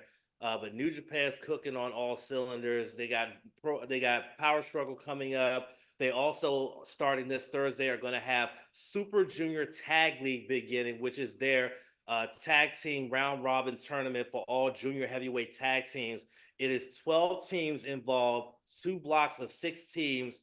It's going to be 8 events over a 10-night span, with the finals taking place at Power Struggle. The top point getters from each block will face each other in the finals, and the winner of Super Junior Tag League will get a shot at the Intergalactic Jet Setters, Kevin Knight and Kushida, for the junior tag titles at Wrestle Kingdom 20 in January. So New Japan is really doing its thing, and I cannot wait for that. I say it every week when we talk about wrestling, and it's absolutely believable. What a time to be a wrestling fan, and it's right now. Yeah, there's some breaking news out of Raw that I just accidentally spoiled for myself. But I won't say it live on air because I don't know if Champ knows about it. I was actually watching Raw while we were doing this, so I think I know what you're talking about. Okay, it's about a title change. So yeah, which trust me, I got plenty to say about that Friday on No Spots, because that makes 0 sense. Yeah. Well, no. I won't say it makes 0 sense. It makes some sense from what they're building towards, but I still think it's stupid. Oh wow, Derrick Henry just got a receiving touchdown to go with all the. Oh, that's helping my fantasy team. Let's go. Yep. He's dominating both sides. They're like, oh, he's going out to the flat. We finally don't have to deal with him. Oh no. He has hands too. Yeah. So that's a great job by the Ravens to realize that he just drifted out into the flat and out wide, and no one went with him. And he got ahead of steam. So even if the guy touches him, 10 yards down the field, he's just going to truck over that guy. The guy didn't even want any of that smoke either. Barely tried. Yeah, no, that dude right there made a business decision. he made a business decision. I don't care what anybody says. That was a business decision. Yeah, there's no way. He's like, oh, wait, maybe I could get him. I'll just touch him on the back just so it looks like I tried. He made a business decision. He knows he did. Anyway, they break the 40-point barrier, 41-18 now in this Ravens game. And so I think that is... thank God I picked the Ravens for this game too. Jesus Christ. I probably didn't, just because me, I try to jinx, the I actually went 10-3 before tonight, and if the scores hold the way that they do, I'm going to finish 12-3 this week. That's amazing. Yeah. All right, let's see if I can switch my screens up real fast. Uh this is the button I want to click. Yeah, so what did I pick? I'm sure I picked against it because, I try to bet against my teams. As my dad always told me, just be happy with the win or the points, right? But because of that, I'm falling farther behind because the Ravens and the Commanders keep winning, which is exciting. But yeah, I'm not doing so well. I'm now in 13th place, so I'm kind of out of this at this point. Sit there is killing us. 90 points up on us right now. And yeah, so Sith is in first place with 700 points. My father-in-law, Tommy Dykes, 690. My best man, Pete, 690. Well represented group at the top there. And but let's just make our picks for this week because it's always fun to just quickly go through the games that are coming up. So the first one's gonna be the Thursday night matchup, which is between the Vikings and the Rams. This one's a pretty easy one in my opinion. I'm taking the Vikings on that. They've been looking real good. The Ravens versus the Browns. I will take the Ravens. We got the Lions versus the Titans. The Lions have looked really good. The Titans are terrible this year. Cardinals, Dolphins. Both these teams have underperformed. I'm gonna. I don't know. God, the Cardinals have been so bad. But you also have to think about this: is that if Tua, they've activated Tua from IR, which means that if he passes concussion protocol, he could potentially start this game. So you have to take that into consideration that he could start because they have struggled without him under center. So Not to keep mention that in mind. it's a short week for the Cardinals to have to play a 1 o'clock game in Miami after they're right now in Arizona playing on a Monday night on a late game on Monday night.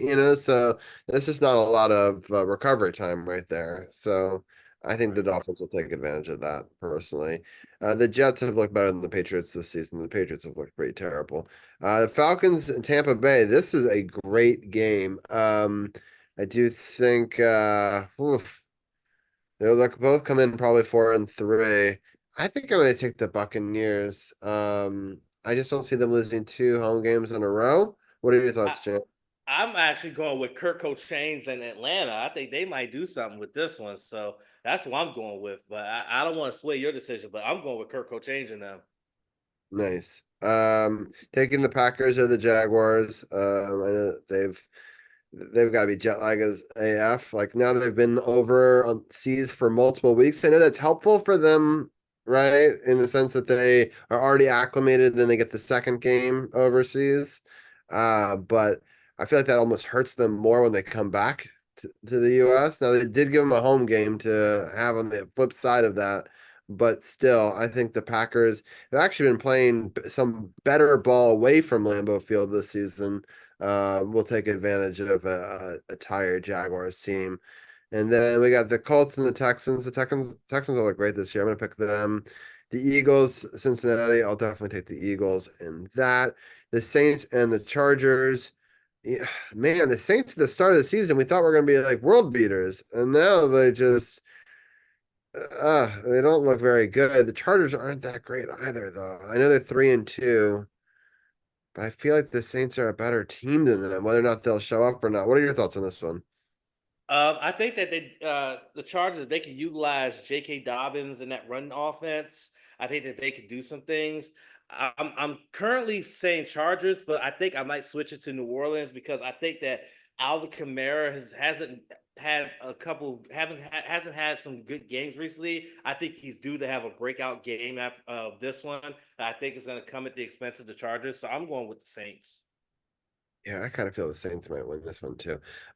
Bills versus Seahawks, 5-2 versus 4-3.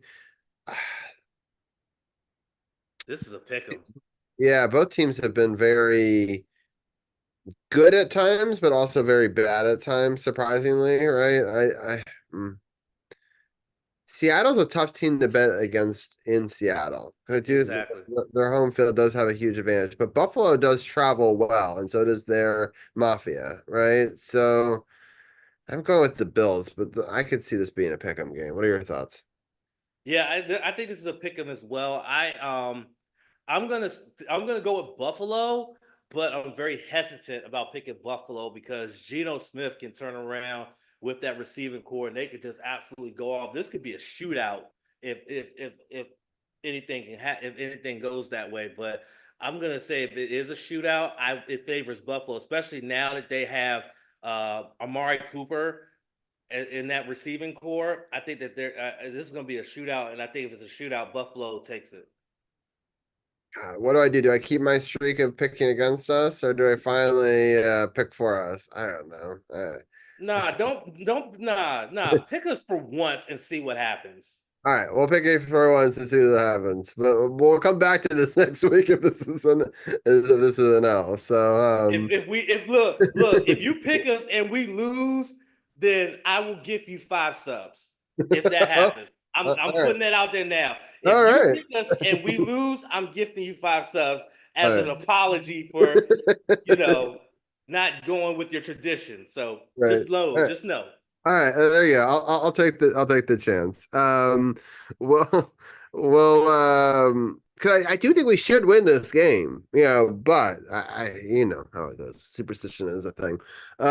We got the Panthers and the Broncos. I'm picking the Broncos, especially Mile High. The Panthers looked god awful this week. And I don't see them suddenly figuring it out on the road, Mile High, but and Kansas City Chiefs can't bet against them. Everybody's got them in this. I don't. Of course, this is probably the game they're going to lose, right? But for now, no one seemed to be able to stop them. So, and I don't know if the Raiders are going to be that first team. Cowboys versus 49ers. God damn it. Oh, I'm going to take the Cowboys to try to jinx them. Yeah, and I'm going to go for San Francisco, even though they looked not too overmatched against KC, but it was KC, so Yeah.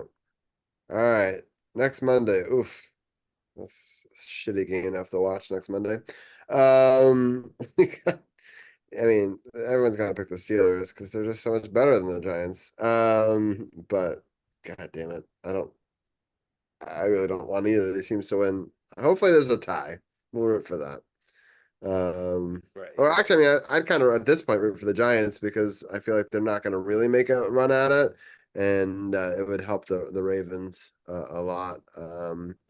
And Tampa Bay is able to score a touchdown, but they're unable to convert on the 2-point conversion. It is 41-24 now in that game. And the Chargers managed to make a field goal. It is now 9-7 Chargers leading over the Cardinals, which means they're about to mess up my chance of being 12-3. You fucking asshole. Yeah, that sucks. And it's just you got to feel for ESPN. Like who's paying for ESPN Plus for that game? Right. So, anywho, all right, so that's the picks. I'm gonna just pick a random score here. And yeah. All right, with that, I'm gonna stop the screen share. Any final thoughts before we end the stream tonight? Absolutely. I said this on the podcast that we recorded on Sunday. It's up now on Spotify and on the podcast partners button on sportsothp.com. But I made the conscious decision on October the 14th of this year that I was going to take a break from drinking. And as of this week, I have hit a full week of sobriety. I'm very, very proud of myself. It hasn't been easy, but it's been very, very fulfilling. It's been very rewarding, and I'm hopeful that I can continue to do it for week after week after week after week, and just for my overall health and well-being. So, congrats I'm to really proud me. of you. I'm really proud of you. That's a really great accomplishment, and yeah, I hope that you're able to find other ways, to deal with the stress of this world around us, and whether it be meditation or time with family and friends and whatever it takes. But yeah, alcohol can be a very a tough drug, right? You know, I know a lot of people that have succumbed to that, and so for your Yeah, I health, for definitely, your I family. definitely wanted to kick the alcohol thing because you know June Sonic 3 is getting ready to come out in December, and Junior already wants to go, and I said, oh, we're definitely going. So I don't want to be in a situation where I'm not feeling well and not be able to take my son to see the movie he wants to see. So, yeah, and plus, I think the most difficult month where it's going to be tough to maintain sobriety will be December because that's the month that I lost my father. So we'll have to see how that goes. But I got a lot of support. I got a lot of support, and I got a lot of resources in order to help me with sleep and with meditation. I pay $14 a month for the Calm app, and this is Hmm. not an ad. They're not paying me, so but it's such a good app to use for just regular meditation, like in the middle of the day, if you're feeling like really stressed and overwhelmed, and you have some time, like 30 to 45 minutes, you just find a meditation. You sit down with your headphones on, and you just follow the meditation instructions, and you just feel relaxed. Me, I use the sleep meditations, which is mostly like a lot of breathing exercise, like a lot of different breathing and stuff like that. And it knocks me completely out, just knocks me out. And it's been really helpful in this journey. So, if you're out there and you're struggling with stress and with mental health, definitely get the Calm app. It's worth the subscription, whether you do it monthly or you do it annually. It's so well worth it, and you'll thank me later. Yep, and also a shout out to Apple Watch. If there's a bunch of great mindfulness apps for it, and including like a breathing ones and stuff like that that you can do. Even in the middle of the day, if you don't want to have your phone out, don't want to do that, you can literally it'll do like a breathing exercise right on your watch for you. So there's lots of great tools out there, for people, and that's some great insight. So I'm proud of you, and I hope that you're able to. Continue on your journey, and even if the big thing for me is there will be times where you might slip up, but it's not about that. It's how you recover, right? Right. If you had a sip of alcohol, you can go back to it. The idea of, it's not if it breaks, which hopefully it doesn't. It's not the end all be all. I think that's the problem. The mindset is like, oh, I've already broken it. I can continue to keep on breaking it. And that's where you get back into old habits, right? And so if you can remind yourself, even if you make a mistake, because we're all human, we all are, fallible, and we all can make mistakes, but it's how we respond, right? And so, hopefully that you won't even have that situation, but if it does, Exactly. that's how you have to kind of treat it, right? So, Yeah. but yeah, Exactly. definitely everyone go check out the No Spots podcast, and go check out the Not Bland show last week. It was a great show with Sith and Champ here joining in, and we had a great show. If you missed 350 last week on the podcast, it's now up on all podcast platforms as well. We had a fun time last week with Hart and the return of CP3. And I'm excited for next week. Next week's a Halloween episode. We're gonna maybe have interactive chat games. We did that last year. I might bring that back, but even if we don't, we have a bit of some spooky graphics on screen. I will be in costume. I was gonna make it a redeem that people could redeem, but I said I'm gonna I'm be in costume with you. all right. I'm gonna Nice. join you in solidarity. I'm gonna be in costume with you. Nice, nice. I will try to be in my costume for as long as I can. It is a onesie. It will get hot doing a podcast in a onesie, so I cannot Same, promise. same with mine. Same Yeah, with mine. so we can start off in the costume, and we'll see how it goes. And I'm excited. My wife made an awesome costume for both of my children. So if you want to see some of the reaction videos to some of the props that she was able to make for that, you can always check out my Instagram for fun family videos. There, same name as I am on Twitch, Robbie G _ Sports OTHP. And you can always catch all the latest news and updates there. Also, check out our Facebook page, facebook.com/sportsothp. All the latest news and updates are there as well.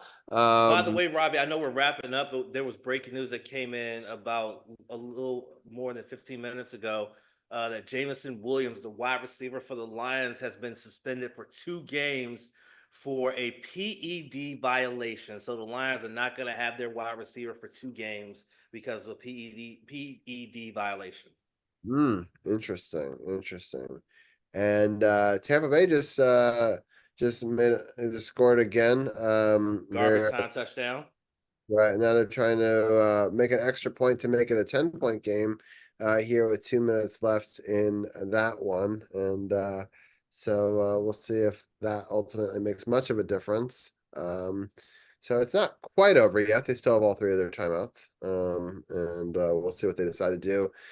You have to once again declare your onside kick. Which they ahead. recovered earlier, by the way. Yeah. So we'll see if they can continue doing that. But yeah, it's been fun, champ, as always. I love having the return of C4, even if it was just the voice of C4 this time. And Gil, as always, was great. And Dujane with giving the insight as always. I'm looking forward to Halloween next week. Then we will be doing the week after that. We will be recapping the New York Giants game with Candy Waller. That'll be a really fun show to bring her on, new guest on the show, and get some of her insights. And we'll also preview the Pittsburgh game that I'll be going to with Carol in the following week after that. So a lot of really fun stuff coming up on Sports on the Hill podcast. Like always, my messages are open. If you ever have any questions or any thoughts about the show, you can always contact me on Facebook, on Instagram. We're on Whispers here on Twitch as well. And you can always find my username on Discord. I'm in a lot of channels as well. Same name as it is here on Twitch. So I want to thank Champ for co-hosting the second hour. And we almost finished at 11. We're very close. And so I appreciate that. Thank you, Tina. And thank you, Smarticus, for joining in chat, and everyone for being a part of the chat, whether you're lurking or you've been a part of the conversation. I really appreciate it as always. Just taking a quick look right now to see who we're going to raid. I think that raiding maybe a smaller stream tonight. And we'll see what we got here. And yeah, there's a couple different options here. I'm just trying to figure out what the best one is. There's an art streamer I'm looking at. There is a couple of other people doing music. Hey Robbie, have you ever seen the game New World Aterium or something like that? Have you ever seen that game? No, I have no idea what that is. Yeah, I have one of my friends who I mod for is currently playing that right now. I Was was that the already I was already in her chat, but then I had to leave. I had to lurk from there to come do this. Is it your friend Titty Winkle? Yeah. We could do That's another raid. my home. They were pretty chill last time. Why don't we do that? Yeah, she's awesome. She's really awesome. She's really awesome. Really awesome. I really think she has Tourette's because she just randomly says stuff out of nowhere and cusses out of nowhere. I seriously think she has Tourette's, but she's highly entertaining and she's really fun. Yeah. Well, I actually just resubscribed to her for 14 months. That's how long I've been following her. yeah, well, welcome in, Swatters, who was saying hi, hi, bye. Yeah, we're just finishing up. My goal over the next couple of weeks, as much as possible, is to finish by 11 o'clock Eastern so I can get some sleep. But we are here. The Ravens do have the ball. They were able to recover the onside kick attempt there. And so they'll probably be able to run the clock out at this point. 5 passing touchdowns for Lamar Jackson. Ties a Ravens single game record, 5th career game with 5. The rest of Ravens history there's only been 2 other games. So he's had 5 out of the 7 Ravens games with 5 or more 5 touchdowns. And so yeah, 52 rushing yards, 281 yards completion, 17 for 22. So Lamar Jackson doing those MVP style things, and just really impressive. They started the season 0-2, and they're going to end this game here 5-2. Just a very impressive run. Something that I was talking about in week 3 that I was hoping they would be able to go on, but hoping for it and having it happen are two very different things. So, but they've proven why a lot of people have them as one of the dominant teams in the AFC, and they're starting to come to form. Which should be pretty scary for all the other AFC teams. I'm going to start the raid over to Tiddlywinkle 13, which is a hilarious name.